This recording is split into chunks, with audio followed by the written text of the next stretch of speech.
Hello and welcome to the viewers of this video.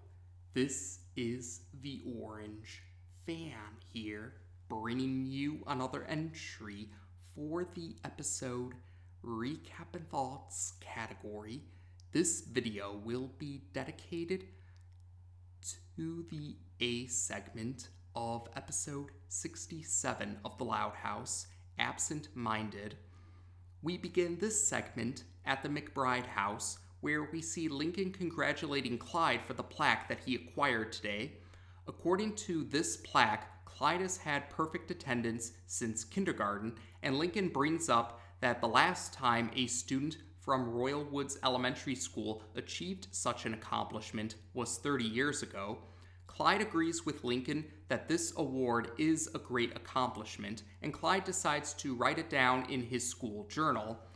Clyde's school journal catches Lincoln's interest, and Clyde proceeds to explain to Lincoln that he's written in this journal every day ever since kindergarten. Clyde mentions that it's a great way for him to remember past memories of great importance. Clyde then looks through some of the past pages of this journal, and he reads some of the entries out loud to Lincoln. Eventually, Clyde reaches a page with an entry that was written in April, and according to this entry, Clyde didn't go to school on this particular day. And after Clyde realizes what he just read out loud, Clyde begins to panic and decides that he needs to return the plaque. Lincoln tries to cheer Clyde up, saying that missing one day of school doesn't take away from how impressive Clyde's track record of attendance is. Clyde responds that the award is for perfect attendance, and Clyde says that he can't, in good conscience, keep the award if he doesn't have perfect attendance. Lincoln understands Clyde's sentiments, and Lincoln assures Clyde that he will support Clyde with whatever decision he decides to make. So the scene changes to the next day at Royal Woods Elementary School. Clyde enters the office of Royal Woods Elementary School's principal, Wilbur Huggins, and Clyde inquires Wilbur if he has time to talk. Wilbur assures Clyde that he always has time to talk to someone like Clyde. Wilbur then proceeds to call Clyde a VIP and Mr. Perfect Attendance. Clyde says that Wilbur shouldn't call him Mr. Perfect Attendance, but Wilbur thinks that Clyde is just being modest. Wilbur then proceeds to talk about how he understands how perfect attendance is such a great accomplishment. Wilbur then reveals that he was the student that achieved this award 30 years ago. Clyde is then preparing to Clyde is preparing to mention what he discovered in his school journal. But Clyde doesn't get a chance to actually say what he wants to say because Wilbur's speech about how perfect attendance is a great accomplishment leads to Wilbur revealing to Clyde that he wants to make Clyde a junior administrator. Wilbur then mentions how the position of junior administrator comes with great responsibility, and Wilbur proceeds to list off the responsibilities that come with being a junior administrator. These responsibilities are raising the flag every day, helping Cheryl, giving feedback on the cafeteria menu, overseeing the hall monitors, and reading the morning announcements. And Clyde is surprised to hear that Wilbur wants to offer the position of junior administrator to him, Clyde. Wilbur then comments along the lines about how if Clyde plays his cards right, Clyde could very well become the principal of Royal Woods Elementary School one day in the future, and Clyde is surprised to hear this. We then see a daydream sequence that shows an adult Clyde being the principal of Royal Woods Elementary School.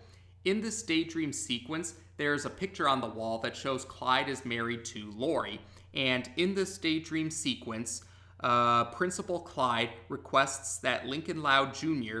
report to the principal's office, and this isn't the first time that Lincoln Jr. Was sent to the principal's office. After the daydream sequence ends, Wilbur inquires Clyde if he's willing to accept the position of junior administrator. And although Clyde does take a look at the plaque, which is in the bag that he brought with him into the office, Clyde decides to accept the position of junior administrator. So the next scene takes us to the next day. Wilbur Huggins is in his golf cart and he arrives at the McBride home. And Clyde is surprised to find out that he gets to ride in the golf cart. Wilbur comments that being able to ride in the golf cart is one of the perks that come with being a junior administrator. So we then see Wilbur and Clyde arrive at Royal Woods Elementary School. And Wilbur bids Clyde farewell and calls him Mr. Junior Administrator. We then see that Lincoln was actually nearby, so Lincoln overheard Wilbur call Clyde Mr. Junior Administrator, and Lincoln congratulates Clyde for achieving the position of Junior Administrator. Lincoln also figures that Wilbur didn't have a problem with Clyde missing one day of school. Clyde then admits to Lincoln Clyde then admits to Lincoln that he didn't tell Wilbur about the discovery that he made in his school journal.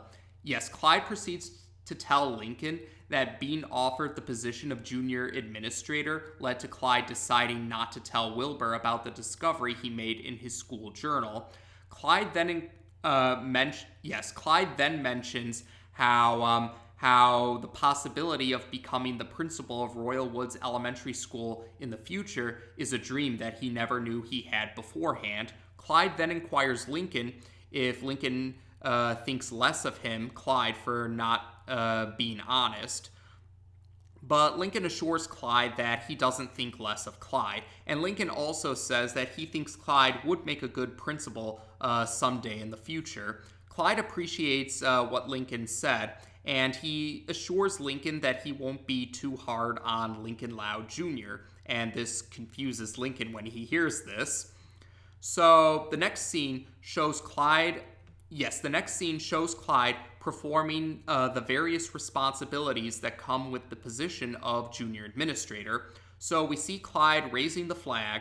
We then see Clyde giving some feedback on the cafeteria menu. We then see Clyde overseeing the hall monitors. And then we see Clyde reading the morning announcements. And Wilbur and Cheryl both agree that Clyde did a good job reading the morning announcements. So after that, Clyde is now preparing for another responsibility that comes with being a junior administrator, helping Cheryl.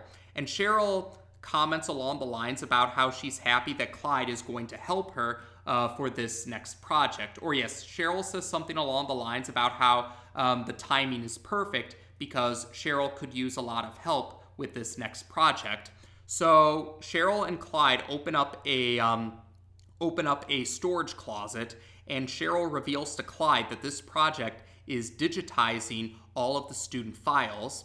This causes Clyde to panic, and he inquires if that includes attendance records. Cheryl, though, doesn't notice Clyde is panicking and simply answers Clyde's question that, yes, this includes attendance records. Clyde then becomes unconscious, which worries Cheryl. So the scene then changes to the Loud House. More specifically, we're in Lincoln's room where Lincoln is just chilling in his room. But then Clyde rushes into Lincoln's room, and Clyde quickly lets Lincoln know that Cheryl is planning to digitize these school records, and Clyde is worried that this means that Cheryl will find out about Clyde not having a perfect attendance record. Clyde then says that he has a plan, and although Lincoln says he's game for this plan, Clyde doesn't hear Lincoln the first time, and Clyde is starting to give a speech about what this plan is and how he knows that this is a risky plan and he wouldn't fault Lincoln if Lincoln didn't want to partake in the plan. But yes, over the course of this speech, Lincoln repeats that he's in 2 more times, and then finally Clyde realizes that Lincoln says he's in, and Lincoln mentions that he said it 3 times already. So Clyde Clyde then thanks Lincoln, saying that he appreciates that Lincoln is willing to help him out with this plan. So later on, it's nighttime. Lincoln and Clyde arrive at Royal Woods Elementary School, and they do reach the storage closet where the records are, or the student files are. And Lincoln thinks that it might take them a while to find the student file that they're looking for. But it turns out that it actually took less time than Lincoln had originally anticipated. So Clyde then comments out loud about how they were able to successfully acquire his, Clyde's, student file. And Clyde is commenting about how his secret is safe, and no one else will ever learn that he doesn't actually have perfect attendance. But when Clyde said this out loud, though, Clyde notices that, yes, when Clyde was saying this, they head out into the hallway, and when Clyde says this, he notices that Norm, the janitor, is actually at the other end of the hallway. And Lincoln and Clyde panic, and then they rush back into the office. And then Clyde starts to wonder if Norm, Clyde then begins to panic and thinks that Norm might have overheard what Clyde just said out loud. Lincoln, though, tries to reason with Clyde that maybe Norm didn't hear him. Lincoln tries to assure Clyde that maybe Norm didn't hear them. Norm didn't look like he was paying attention, but Clyde is still paranoid that Norm had overheard them, and Clyde then starts to worry that everything will fall apart, or that his secret will be exposed. But then Clyde decides that they need to do something to make sure that Norm won't reveal this secret. So the scene changes to the next day, and we see Lincoln and Clyde have actually cleaned the bathroom for the boys' locker room. And yes, Lincoln and Clyde have finished cleaning the bathroom of the boys' locker room. And Lincoln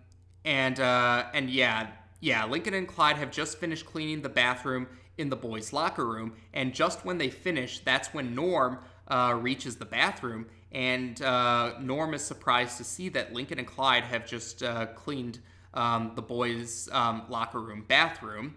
And Clyde comments about how they figured that Norm could use a little help. And Norm does say that he does appreciate that they were willing to help him out. Norm admits that he hasn't gone anywhere near this particular bathroom ever since a flood that occurred in the year 2012. And then Clyde says the saying that Clyde then mentions how Clyde then says to Norm that saying about how you scratch my back, I scratch your back, or I scratch your back, you scratch my back. That's it. Clyde then tells Norm that saying, I scratch your back, you scratch my back. Norm's expression, though, indicates that he doesn't know what Clyde is really talking about. And Norm just decides to head off elsewhere. After that, Clyde then vocalizes out loud how now it's assured that no one else will find out about the fact that he doesn't actually have a perfect attendance award or record. Yes. Clyde then says out loud how now no one else will find out about how he doesn't have a perfect attendance record. But then Lincoln and Clyde notice that Coach Bukowski was just outside of the bathroom. Coach Bukowski was in the boys' locker room, just outside of the bathroom in the locker room, and he was collecting some items. So Clyde begins to panic that Coach Bukowski might have heard what he just said. But Lincoln tries to assure Clyde that maybe Coach Bukowski didn't overhear him. Coach Bukowski didn't look like he was really paying attention. But Clyde is still paranoid that Coach Bukowski might have overheard him. So Clyde decides that he needs to make sure that Coach Bukowski won't reveal this secret. So the scene then changes to a different area. Yes, the scene then changes and shows Yes, the scene then changes to a different scene showing Lincoln and Clyde removing barnacles from the bottom of Coach Bukowski's houseboat. And after they have finished doing so, they resurface for oxygen. And Coach Bukowski sees them, and he's wondering what they're doing at his houseboat. Clyde then mentions how he and Lincoln got rid of the barnacles for Coach Bukowski, and Coach Bukowski is confused about why Lincoln and Clyde would do that. Clyde then says what he said to Norm before, the I scratch your back, you scratch my back saying. Coach Bukowski doesn't seem to understand what Clyde is referring to exactly, but he decides to just roll with it. He just decides to, roll with the fact that there's no barnacles on the houseboat anymore. And so Clyde then comments about how Coach Bukowski won't reveal to Wilbur Huggins about the fact that Clyde doesn't actually have a perfect attendance record. But when Lincoln and Clyde climb onto the houseboat, they notice that Nurse Patty is actually sunbathing, and Clyde panics, and he and Lincoln jump off of the houseboat. But we the viewers see that Nurse Patty was actually wearing earbuds, so Nurse Patty didn't notice Lincoln and Clyde were there. So Clyde begins to worry that Nurse Patty overheard what he said. Lincoln, though, this time Lincoln comments that nothing he says is going to change Clyde's mind. And sure enough, Clyde is still adamant in believing that Nurse Patty overheard him. So Clyde decides that he needs to find a way to make sure that Nurse Patty won't reveal this secret. And so the scene changes to the next day at Royal Woods Elementary School. We see that Lincoln and Clyde have inspected all of the kindergartners for lice. Or yes, they checked the hair. They checked the heads of all of the kindergartners to make sure that the kindergartners don't have any lice. We see them finishing checking Petey Wimple's hair. So after Petey Wimple leaves, Nurse Patty enters her office, and she's confused about why Lincoln and Clyde are in her office. Clyde then tells Nurse Patty how they checked all the kindergartners. Clyde tells Nurse Patty that he and Lincoln checked the heads of all the kindergartners to make sure they don't have any lice. And Nurse Patty does appreciate it, but doesn't understand why they did so. And then Clyde repeats what he said to Norm and Coach Bukowski earlier, the I scratch your back, you scratch my back saying. And Nurse Patty's expression on her face, though, indicates that she doesn't understand what Clyde is talking about. But Clyde figures that everything is all good, so he and Lincoln proceed to leave after that. So Clyde is about to vocalize once again how no one else will know his secret, but Lincoln stops Clyde before he actually says that. Lincoln even comments about how it's probably a good idea for him to stop Clyde from vocalizing this, and Clyde does give a thumbs up to show that he appreciates what Lincoln did. So the next scene changes to show the next morning. Clyde is raising the school flag, and Wilbur Huggins arrives in his golf cart, and golf cart, yes. Wilbur Huggins arrives in his golf cart, and he reveals to Clyde that he actually got Clyde his own golf cart, and he gives Clyde the keys to this other golf cart. And Clyde is amazed by this, and he appreciates that Wilbur is giving him this golf cart. But Clyde wonders why Wilbur is giving Clyde his own golf cart. Wilbur says that he heard about the deeds that Clyde performed for Norm, Coach Bukowski, and Nurse Patty. And yes, Wilbur brings up those deeds that Clyde did for Norm, Coach Bukowski, and Nurse Patty, and Wilbur figured that Clyde earned this other golf cart.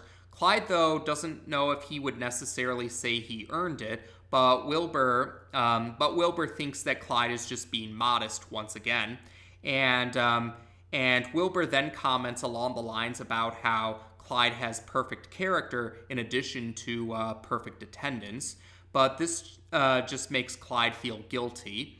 So later on, we see Clyde is preparing to read the morning announcements, and while Clyde is reading the morning announcements, and while everything is Clyde proceeds to read the morning announcements normally, but then Clyde decides to admit that. But then Clyde decides to confess over the morning announcements. Cheryl becomes unconscious.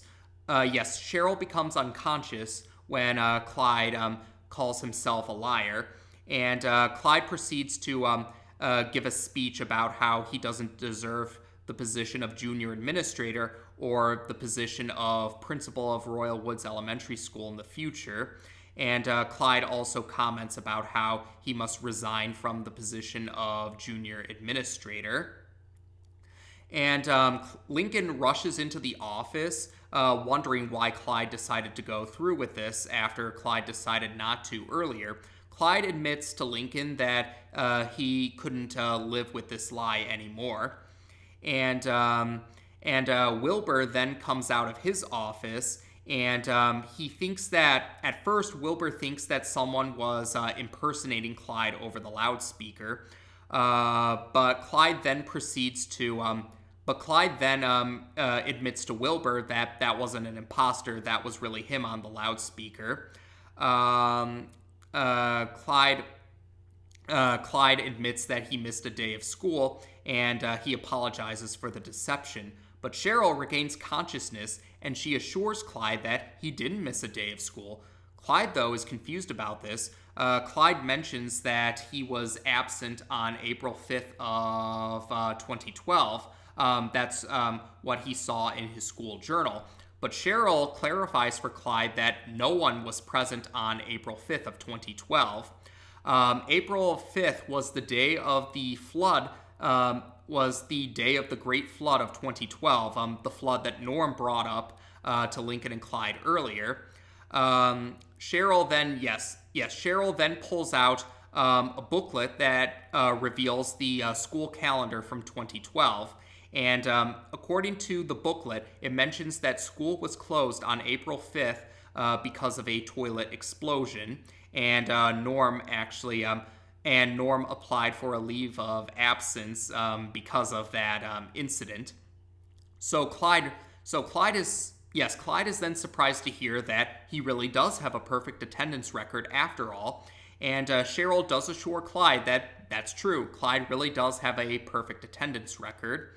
And Clyde is happy to hear this, and he does decide that he should still be a junior administrator. Wilbur then offers that, Wilbur comments along the lines about how, since the misunderstanding has been cleared up, Wilbur comments that now that the misunderstanding has been cleared up, Clyde should help Wilbur with tasting some cupcakes in the cafeteria. Clyde is happy to go along with this, and Lincoln tries to join in on this too. Lincoln says something along the lines about how they'll probably need some assistance with tasting these cupcakes, but Wilbur makes it very clear that Lincoln needs to return to class, so Lincoln begrudgingly agrees to return to class. So later on, it's now nighttime. We're back at the McBride house, and Clyde is writing a new entry in his school journal, talking about how today ended up being a good day, and that there's a possibility for dreams he never knew he wanted beforehand becoming true in the future. And Clyde also mentions that he should probably check with Nurse Patty to make sure he doesn't have head lice, and that is how we end this segment. So this segment is an example of a character who isn't a member of the Loud family getting a chance to be the spotlight character. In this case, the character in question is Clyde McBride. And yes, I thought the detail about Clyde having a perfect attendance record, yeah, I definitely think the idea of Clyde having a perfect attendance record very much fits his character. And the idea of Clyde having a perfect attendance record actually reminds me of my own experiences. I know where Clyde is coming from about having a good track record when it comes to attendance. Now, in my case, there might be some technicalities where some people might debate about where exactly you would define perfect attendance, but in the broadest sense, in the broad stroke sense, or the most general sense, I can say that I had attended school every day that school was in session in 6th, 7th, 8th, 9th, 10th, 11th, and 12th grade. Now, like I said, like some of the specifics, because of certain commitments that lasted for the entire day, like some people might argue about the technicalities of that. Where does one exactly define perfect attendance? But at least perfect attendance in the sense of, but if you were to define perfect attendance in the sense of attending school every day that school was in session, I was able to accomplish that for 6th, 7th, 8th, 9th, 10th, 11th, and 12th grade. So seeing Clyde have a good attendance record actually reminded me of my own experiences, and I thought that was that actually did remind me of my own experiences. And I do remember some of my classmates, my friends and family being surprised that I managed to have such a good attendance record. Actually, when I was finishing up 12th grade, there was an award ceremony at the end of 12th grade, and the high school principal actually did recognize me for having the best attendance among my fellow classmates. So, I can definitely sympathize with Clyde with regards, or I know where Clyde is coming from about that feeling of attending school every day that school was in session. And the detail about Clyde, yes, the detail that Clyde really did have a perfect attendance record. I did like the little clues that they put in there to hint at the true nature of why Clyde didn't actually attend school that day. The entry was written in a very vague way where it doesn't necessarily say that Clyde, the entry itself was written in a way. Clyde's entry in his school journal was written in a vague manner where you could see how it would mean that he didn't go to school that day because of a incident. And Norm bringing up the Great Flood of 2012 was also a hint about was another clue that Clyde really did have a perfect attendance record. So I thought those little clues were a nice touch. Oh, and while I'm on the topic though about the day exactly, there was a goof. In Clyde's school journal, the entry that was written down said it was April 6th, but by the end of the segment, Clyde and Cheryl had both mentioned that it was April 5th when this incident happened. So yeah, that was a little goof, but I figured I should bring that up for anyone who might have noticed or for anyone who was curious. But yeah, there was a goof in Clyde's school journal compared to what was actually said later on in the segment. But yes, I thought that was a pretty, I thought those clues were a pretty cool touch. And yeah, I also did like the, how we got to learn a little bit more about the staff members. Yes, one of the things I liked about this particular segment was how we got to see a little bit more about some of the other staff members of Royal Woods Elementary School. We got to see more of Cheryl. We got to see more of Norm. We did get to see Coach Bukowski's boathouse. It was brought up before in Teachers Union. And we did see Nurse Patty was at Coach Bukowski's houseboat. And this was an example of serialized elements in Season 3 because by the end of Teachers Union, Coach Bukowski and Nurse Patty started to date. So yes, Nurse Patty visiting Coach Bukowski at his houseboat was an example of those serialized elements, showing how Coach Bukowski and Nurse Patty are still dating after the events of Teachers Union. And this was also another appearance for Wilbur Huggins, Royal Woods Elementary School's principal. And this segment was pretty interesting because this was an entry where Wilbur Huggins actually wasn't in the antagonistic role. In Wilbur Huggins' two major appearances in season 2, Frogs Wild and Pulp Friction, Wilbur had played the role of an antagonist in those segments, albeit a very sympathetic antagonist or a reasonable antagonist. Wilbur wasn't really malicious, even though he was in the role of antagonist, and he was shown to have his sympathetic qualities, and he was also shown to have reasonable moments too. So yeah, I thought I'd bring that up because it's very interesting that while several characters in the Loud House do play the role of antagonist here or there, Wilbur Huggins is probably the one character who's played the role of antagonist that doesn't seem to get excessively vilified in fan works. Fan works don't usually seem to vilify Wilbur Huggins. And I guess that's a testament to how fans felt like Wilbur Huggins was presented in a reasonable or sympathetic light, even when he was in the role of antagonist. But I digress. Yes, while Wilbur was presented in the role of antagonist in those two major season 2 appearances of his, in this segment, Wilbur really wasn't in an antagonistic role. He was actually on rather pleasant terms with Clyde, and this could be considered another example of serialized elements, because while Wilbur Huggins did act antagonistic towards Lincoln and Clyde in Pulp Friction, by the end of Pulp Friction, Wilbur had mended fences with Lincoln and Clyde, or Lincoln and Clyde decided to help Wilbur out, and Wilbur was on better terms with Lincoln and Clyde after the events of that segment. And this shows here where Wilbur is shown to be on friendly terms with Clyde.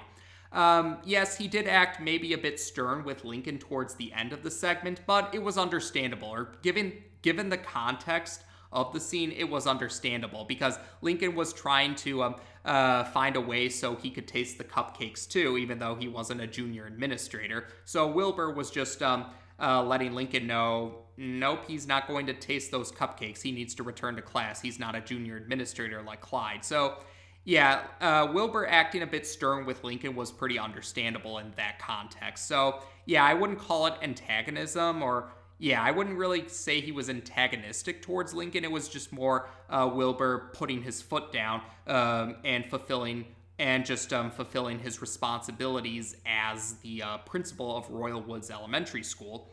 And yes, while I'm on that topic, the principal of Royal Woods Elementary School, Wilbur Huggins had acknowledged to Clyde that he thinks that Clyde would make a great principal for Royal Woods Elementary School one day in the future, and Clyde actually seems to agree with this, or Clyde admits that this was a dream he didn't realize he had until this segment.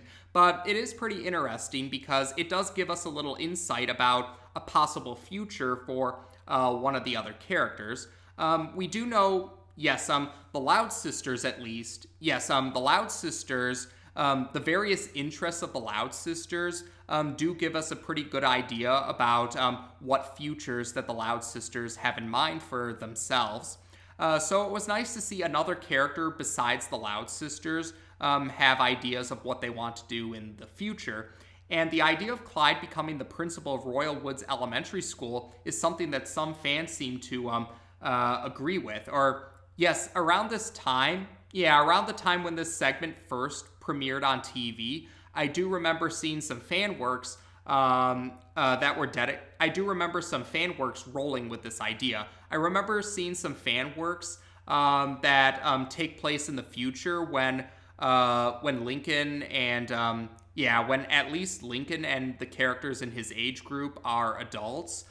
During these fan works, or a lot of these fan works that portray Lincoln and the other characters in his age group being adults do seem to run with the idea of Clyde becoming the principal of Royal Woods Elementary School. So it seems that idea, or that possibility, really stood out to several fans, or several fans seem to agree that Clyde would probably make a good principal for Royal Woods Elementary School, or they think the idea of Clyde becoming a principal for Royal Woods Elementary School seems to fit his character.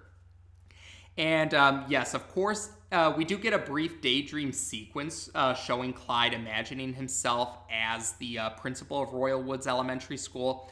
And there is a picture that indicates that Clyde does imagine himself marrying Lori in the future. But a detail about that daydream sequence that a lot of fans are wondering about was when Clyde requested Lincoln Loud Jr. to enter his office. That stood out to a lot of fans because it led to a lot of fans speculating about who Clyde imagines Lincoln would marry in the future. We don't actually get to see Lincoln Loud Jr. in this daydream sequence, so that's led to fans really wondering what Lincoln Loud Jr. would look like according to Clyde's daydream sequence. Some fans had wondered, what does Clyde imagine Lincoln Jr. to look like? And some fans are wondering who Clyde imagines would marry Lincoln in the future. So some fans have been curious about that because they think it would be interesting to see some insight on another character imagining who Lincoln might marry in the future, because we at least know that the Loud sisters are full supporters for Ronniekin, the pairing between Lincoln and Ronnie Ann. But Clyde, we don't really find out who Clyde imagines Lincoln would marry in the future. And some fans were definitely curious to find out what Clyde's thoughts on that topic were. And I can't say I blame some fans. It would be pretty cool to see characters besides Lincoln's family members voice who they imagine Lincoln might marry in the future. And otherwise, I'd say that might be about it, actually, for this particular segment. So, once again, I actually enjoyed this segment for giving us some insight on a character who isn't a member of the Loud family. I liked how this segment gave Clyde the chance to be the spotlight character. He has had a few other entries where he was the spotlight character, but this one stood out to me in particular because I can relate to the idea of perfect attendance, or at least attending school every day that school is in session. And the insight about Clyde becoming a junior administrator, and the idea of Clyde becoming a principal the idea of Clyde becoming the principal for Royal Woods Elementary School was a detail that a lot of fans seem to agree with, or a lot of fans could see being in character for Clyde, and some fans have really ran with that idea. And I did like how we got to see a little more insight for several of the staff members of Royal Woods Elementary School. And it was pretty cool to see Wilbur appear in an entry where he wasn't playing the role of an antagonist. And I also did like the examples of serialized elements in this segment, whether it be Coach Bukowski and Nurse Patty dating, or Wilbur being on friendlier terms with Clyde after the events of Pulp Friction. But overall, I thought this was an enjoyable segment overall, and I would say that's about it. So, as of this video, we've now discussed the A segment for episode 67 of The Loud House on this channel. Take care, and until next time.